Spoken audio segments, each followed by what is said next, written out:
Then अगर आप देखें until the end of 2009 Pakistan की जो विन परसेंटेज थी T20 आईज में, that was 77%, by far the best by any team, जिन्होंने विव रिचर्ड्स का रिकॉर्ड तोड़ा हुआ था।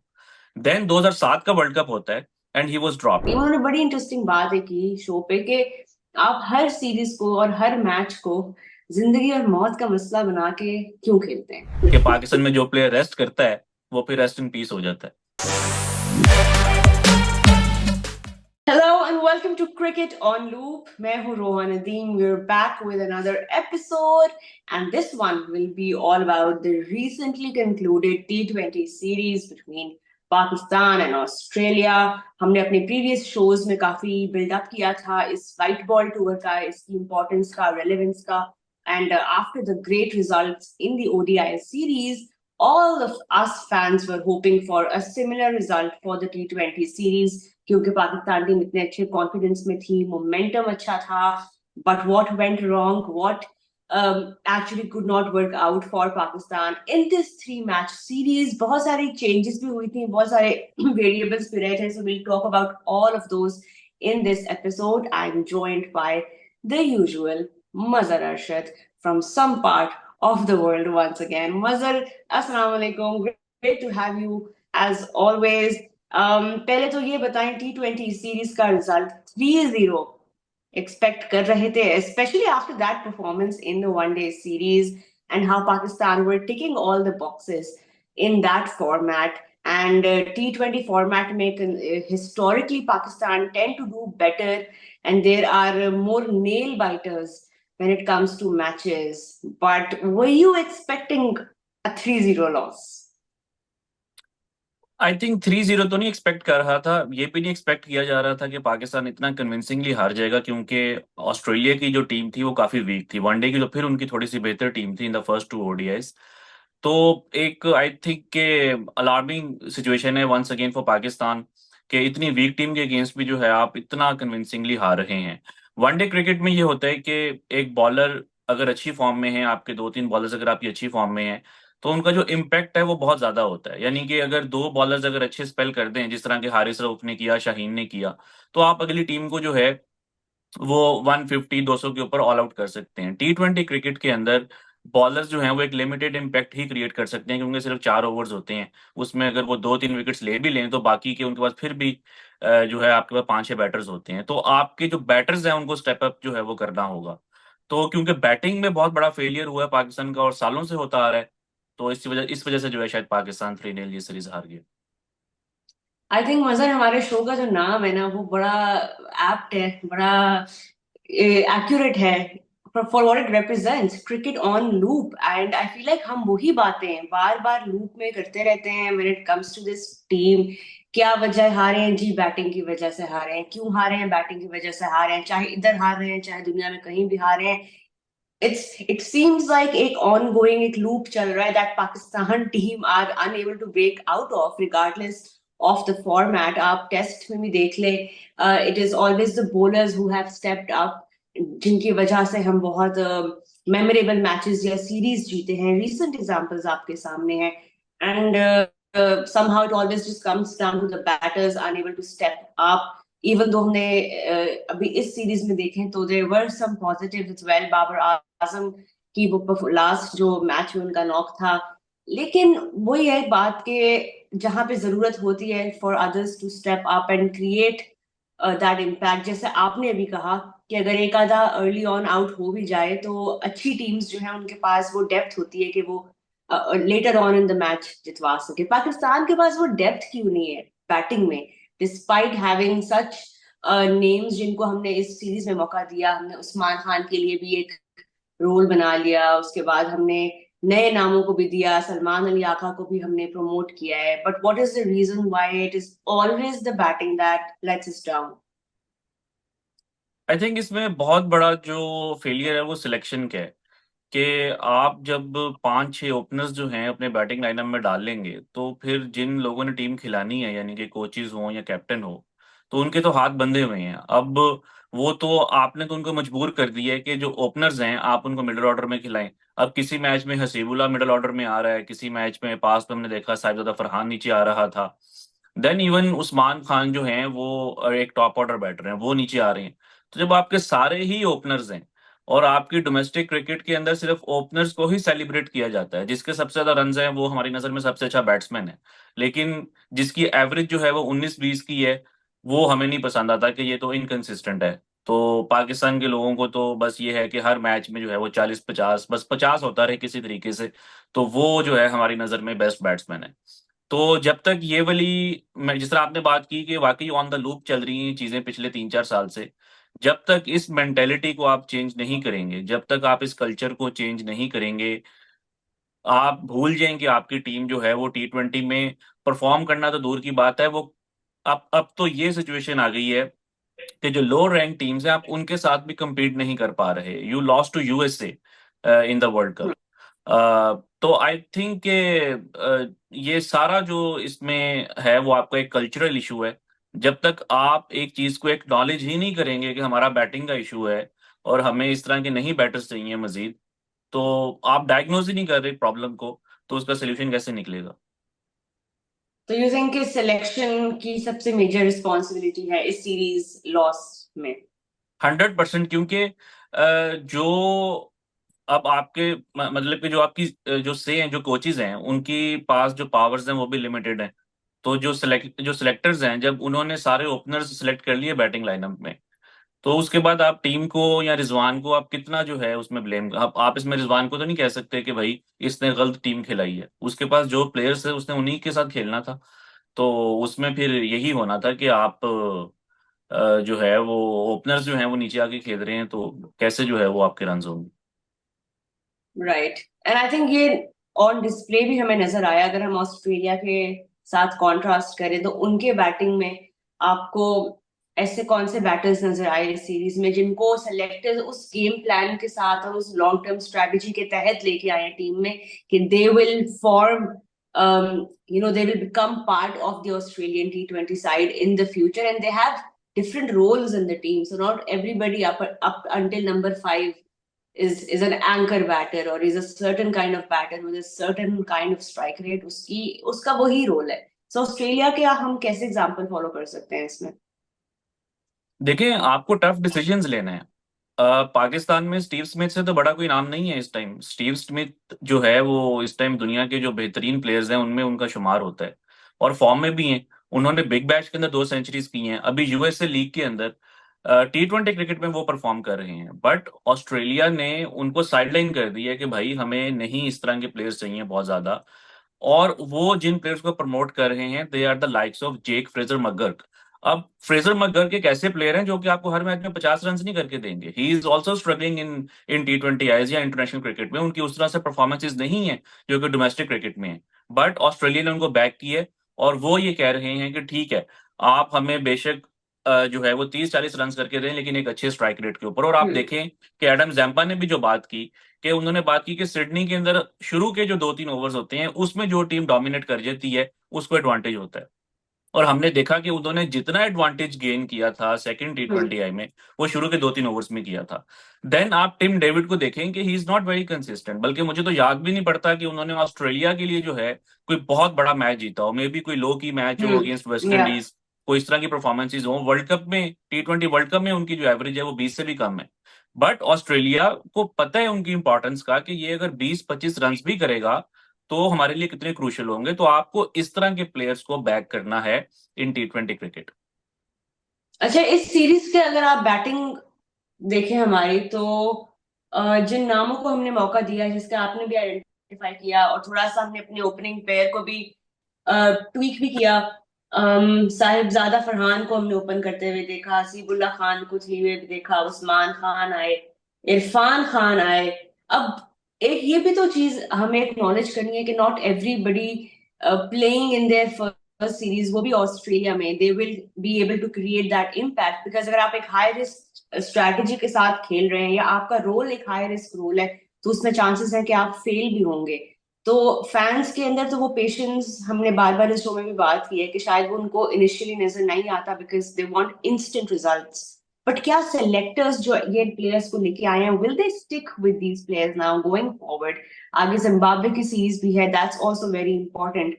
But how important, how critical is it for these names जो हमने इस सीरीज में देखे, for them to stay part of the team and उनके रोल को रीडिफाइन करना या उनको थोड़ा सा री एडजस्ट कराना किसी स्पेसिफिक नंबर पे, how important is that for Pakistan right now? देखें, यकीनन प्लेयर्स को बैक करना चाहिए, बैक करना बनता है, लेकिन आप प्लेयर को तब बैक करें जब उसका एक रोल जस्टिफाइड हो। फॉर एग्जांपल, इस टाइम लोगों को, बहुत से लोगों को, and I am also one of them, जिनको बाबर और रिजवान के ओपन करने से इशू है कि उनका स्ट्राइक रेट लो है। लेकिन जब आप उनको रिप्लेस कर रहे हैं तो कोई ऐसा प्लेयर लेकर आए जिनका स्ट्राइक रेट उनसे बेहतर हो। ये तो नहीं है कि आपने बाबर और रिजवान को रिप्लेस करना है तो आप रैंडमली जो है वो किसी को सिलेक्ट कर ले। अब Sahibzada Farhan, no doubt is a good player, but domestic cricket में उन्होंने क्या ऐसा किया, आपके पास क्या एविडेंस था कि आपने ये सोचना शुरू कर दिया कि ये बाबर और रिजवान से बेहतर स्ट्राइक रेट पे खेल सकते हैं? आप अगर उनके डोमेस्टिक परफॉर्मेंसेस देखें, पीएसएल एवरेज, उससे पहले जो नेशनल टी20 था जिसमें कि आपकी क्वालिटी इतनी जो है वो पुअर थी। एक तो टीम्स बहुत ज्यादा हैं, एंड देन आपके जो सीनियर प्लेयर्स हैं वो दूसरी उनकी जो है इंटरनेशनल हम्म। उस टाइम हो रही होती है क्रिकेट, उसकी वजह से वो नहीं खेले थे। तो वीक टीम्स के अगेंस्ट अगर कोई प्लेयर 140 150 के स्ट्राइक रेट के ऊपर खेल रहा है, दैट डज नॉट मीन कि वो इंटरनेशनल क्रिकेट में बाबर और रिजवान से ज्यादा अच्छा आपको खेल के दे देगा। आपने अगर उनको रिप्लेस करना है तो फिर कोई बेहतर जो है एक अटैकिंग प्लेयर को लेकर आए। फॉर एग्जाम्पल, अगर आप साइम अयूब को एक लंबा रन देते हैं at the top order, then it makes sense कि उसने साबित किया हुआ है पीएसएल में या बाकी डोमेस्टिक क्रिकेट या में कि वो एक अग्रेसिव क्रिकेट खेल सकता है। तो वो एक अच्छी रिप्लेसमेंट हो सकती है। बट अगर आप ये सोच रहे हैं कि साहिबजादा फरहान जो है रिप्लेस कर लेगा बाबर को और रिजवान को, देन इससे बेहतर ये है कि आप उन दोनों को ही ओपन करने दें। हम्म। Right. Chale, I'm sure people who are watching the show will also have something to add to that. बड़ा इंटरेस्टिंग ये पॉइंट है और इसको इसी कॉन्वर्सेशन को कंटिन्यू रखते हैं। बट अब हम बॉलिंग की तरफ आते हैं। मजर, what were the positives for you?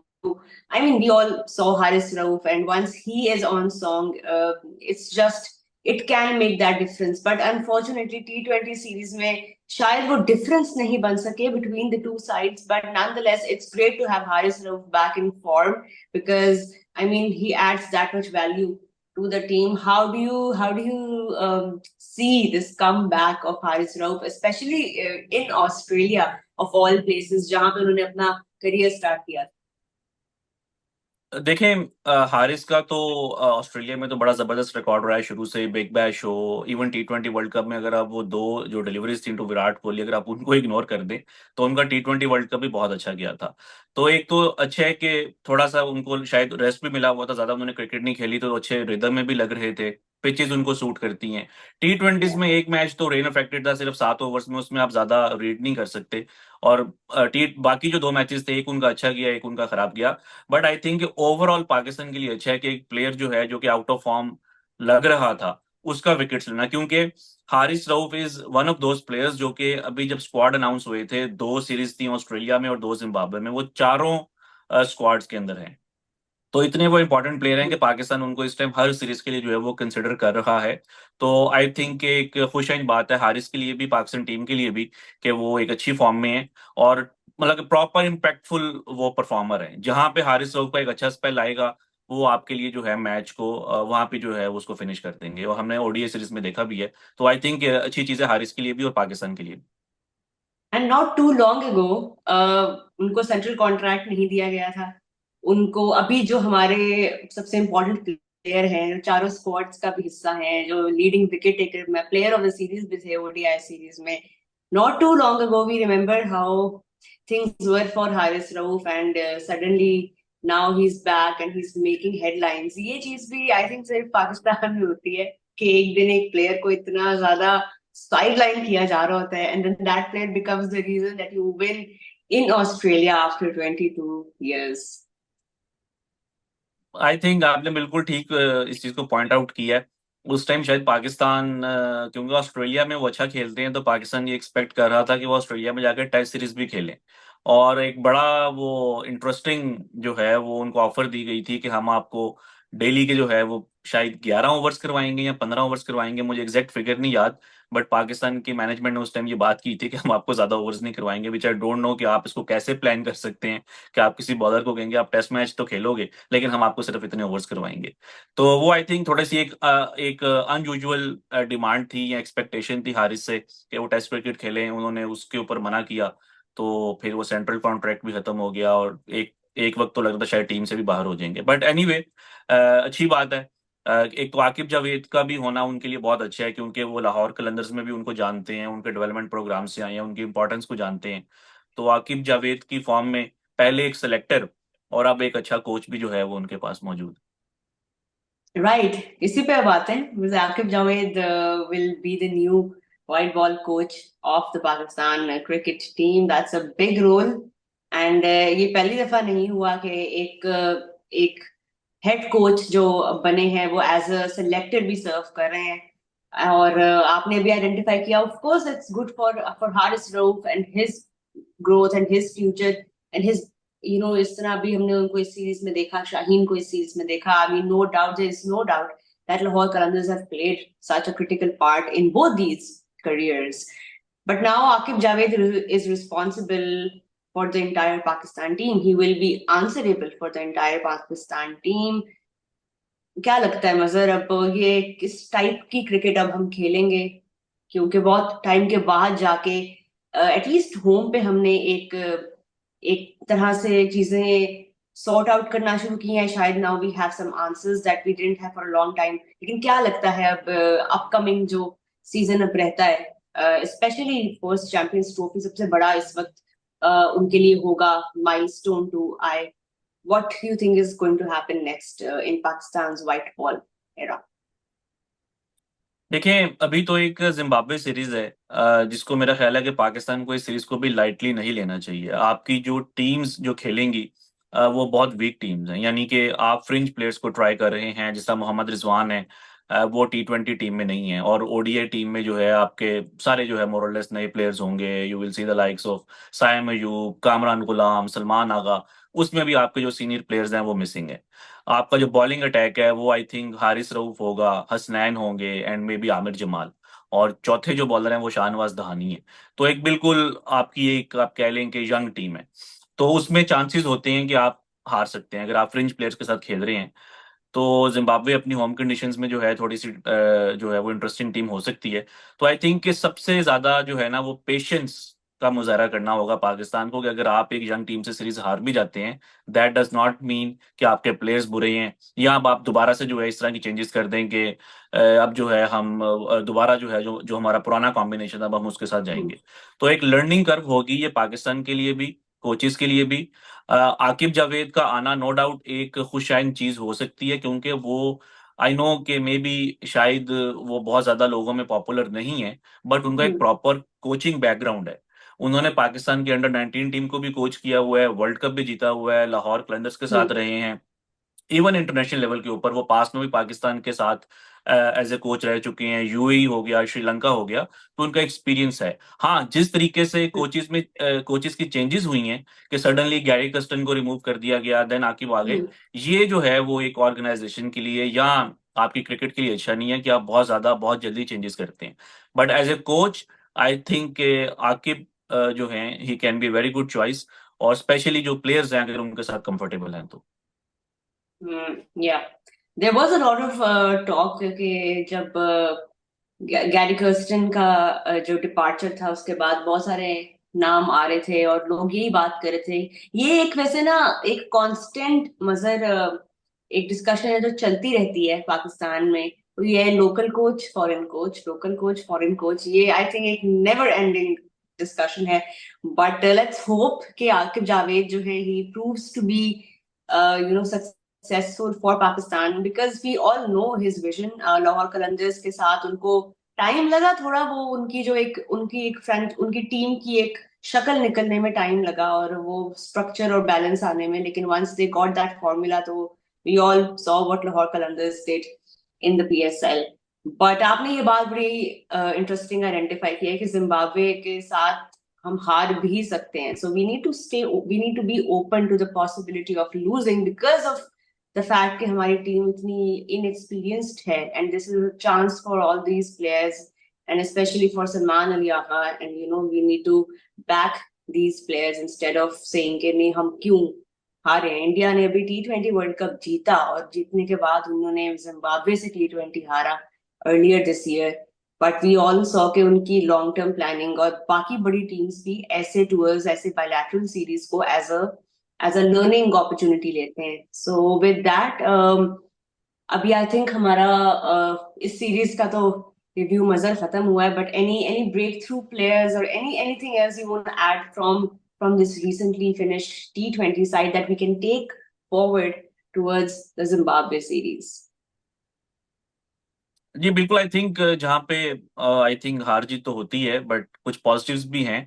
और सबसे ज्यादा जो इसमें एक खुशैन बात थी वो इरफान नियाजी ने आई थिंक जिस तरीके से बैटिंग की है, एक तो काफी कंफर्टेबल लग रहे थे क्योंकि ऑस्ट्रेलिया में जाके नए प्लेयर्स के लिए वहाँ के बाउंस को एडजस्ट करना, वहाँ के Yeah. बॉलर्स को खेलना आसान नहीं होता। तो ही लुक्ड कंफर्टेबल, आउट भी हुए तो रन आउट हुए हैं।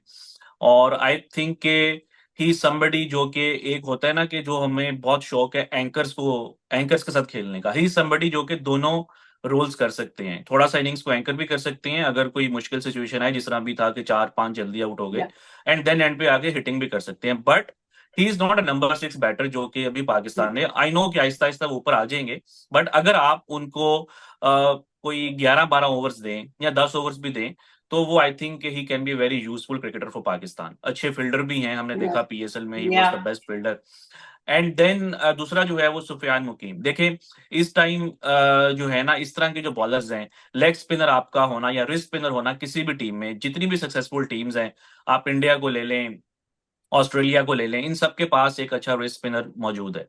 वो पाकिस्तान के पास भी जो थे वो ऑलराउंडर थे तो शायद वो इतनी विकेट्स नहीं ले रहे थे, लेकिन सुफियान मुकीम ने जिस तरीके से बॉलिंग की, आई नो कि अभी बहुत अर्ली है, सिर्फ 1-2 मैचेस हैं, बट ही समबडी जो कि एक वो मिस्ट्री ऐड कर सकते हैं। पाकिस्तान की हिस्ट्री में पहली बार ऐसा हुआ है कि किसी लेफ्ट आर्म रिस्ट स्पिनर ने पाकिस्तान के लिए खेला है। पहले भी एशियन गेम्स में भी वो खेल चुके थे, बट ये एक बहुत रेयर फाइंड है पाकिस्तान के लिए। फैसल अकरम ऑलरेडी है हमारे पास जो कि अभी आई थिंक हमें ओडीआई सीरीज में नजर आएंगे।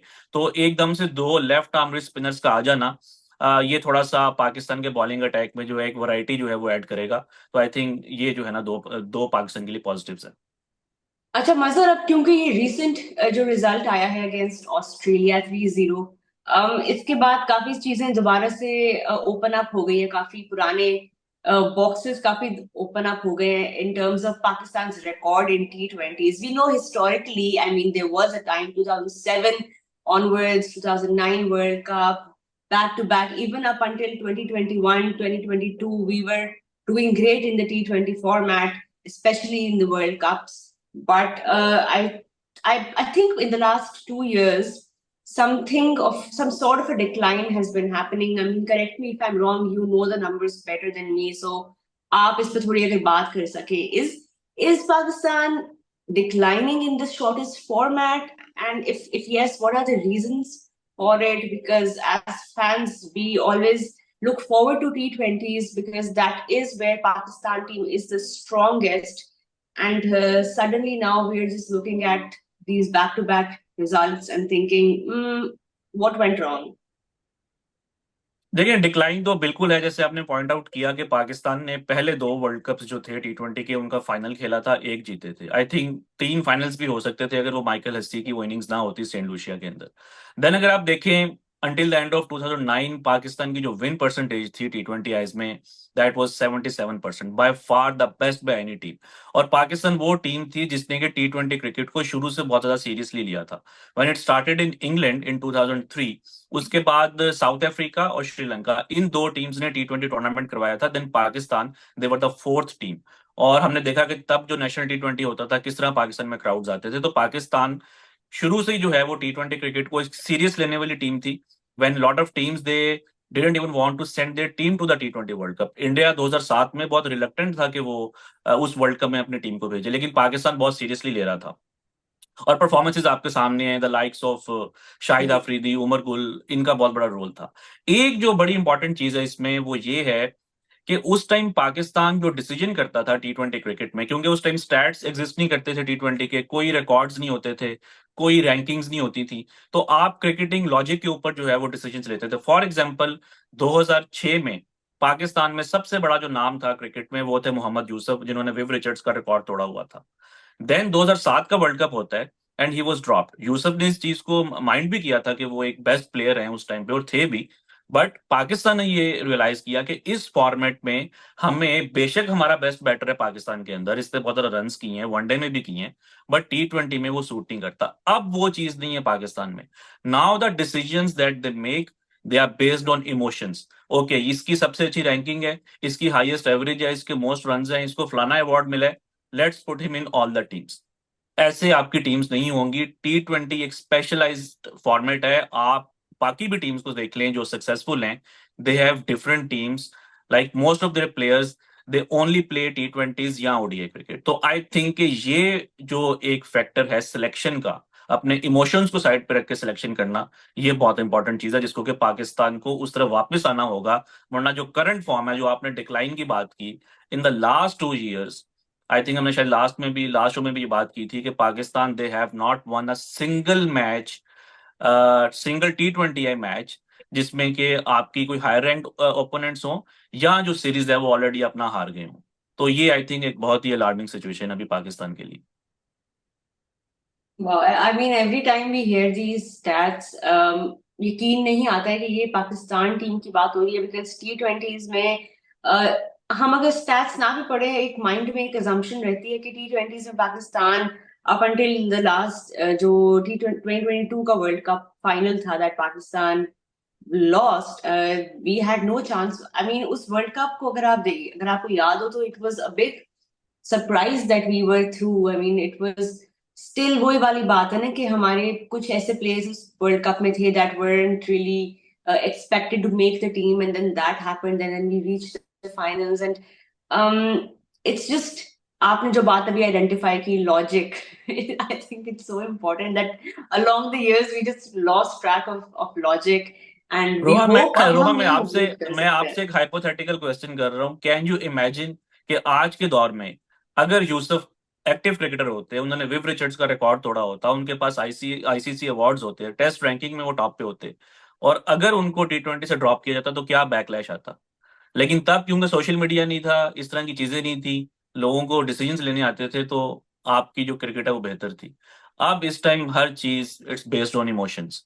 मगर मगर मैं एक और यहाँ पे बात, जो मेरी ऑब्जर्वेशन है, बिकॉज मैं भी इतने सालों से क्रिकेट देख रही हूँ, and specially in that era when T20 cricket really took off, उस टाइम पे एक ये भी वजह हो सकती है कि T20 को एज अ फॉर्मेट कोई इतना सीरियसली नहीं लेता था, and because of the stakes that were not too high, Pakistan as a team, as a unit, they would be more open to risks and more open to making these decisions that are not likely to fail on paper at least। तो हमें याद है उस world cup में भी, I mean अभी भी हम जिन प्लेयर्स के, मैं कभी कभी जब इंटरव्यू वगैरह में बात होती है, तो उस एरा की जब बात होती है, तो lot of players have said कि उस टाइम पे we were not taking that format seriously at all, because हमें समझ में नहीं आ रहा था कि क्या हो रहा है। So the first 2 3 4 years of T20 cricket coming in, everybody was just playing for the fun of it, right? Because वही जो आपने बात की कि प्रेशर्स एक तो कम थे, and then obviously going by logic and going by your instinct, आपकी टीम अब इतना प्रेशर भी है।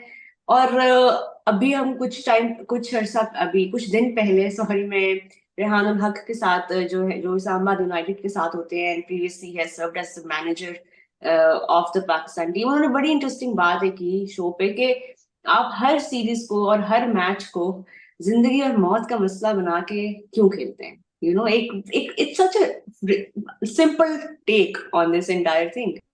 तो आई थिंक ये जो चीज है कि going forward maybe Pakistan can breathe a little bit and not make such a big deal out of specially these bilateral series, because इनका तो मकसद ही मजर यही है ना, कि आपने किसी ना किसी को ट्राई करना है, आपने रीबिल्ड करना है, रादर देन, अब ऑस्ट्रेलिया ने अपने मेन प्लेयर्स को नहीं खिलाया आखिरी वनडे में, और उनको कितनी बैकलैश मिली, बट उनकी प्रायोरिटी ये नहीं थी, बिकॉज उनके लिए bigger picture was the test series.